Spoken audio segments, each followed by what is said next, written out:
ہم اپنے YouTube channel پر آپ دوستوں کو خوش آمدید کہتے ہیں۔ آج کا ہمارا عنوان ہے کہ ہمارے جسم روح کے زخم کس طرح کے ہوتے ہیں اور ان کا ہم علاج کس طرح کر سکتے ہیں۔ ہمارے ساتھ رہیے گا۔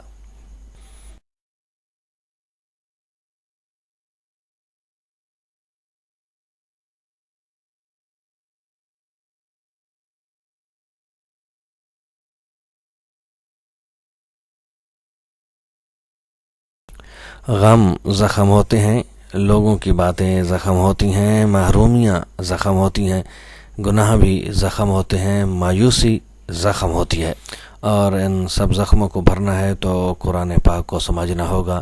یہ اللہ جل جلالہ کا کلام ہے، کوئی معمولی چیز نہیں، یہ آسمانی مرہم ہے، یہ اللہ جل جلالہ کی طرف سے مومنوں کے لیے۔ اس کو چھوڑ کر کہاں سے شفا ملے گی، کہاں سے سکون ملے گا؟ اگر اس کو ہم تھام لیں گے تو اللہ تعالی ہمیں تھام لے گا۔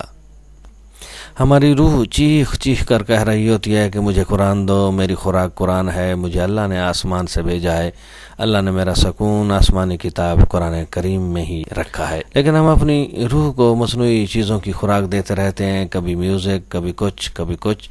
ان لغویات نے ہماری روح کو جگہ جگہ سے کٹ لگا دیے ہیں، زخمی کر دیا ہے، اور ہمیں یہ سمجھ بھی نہیں آتی کہ آخر ہماری زندگی میں بے سکونی کس چیز کی ہے۔ لہذا اپنے مرکز کی طرف توجہ دیں اور سکون حاصل ہو۔ اب تک کے لیے اتنا ہی۔ اپنی دعاؤں میں یاد رکھیے گا۔ آپ کی دعاؤں کا طالب آپ کا اپنا خان غلام مصطفیٰ بلوچ۔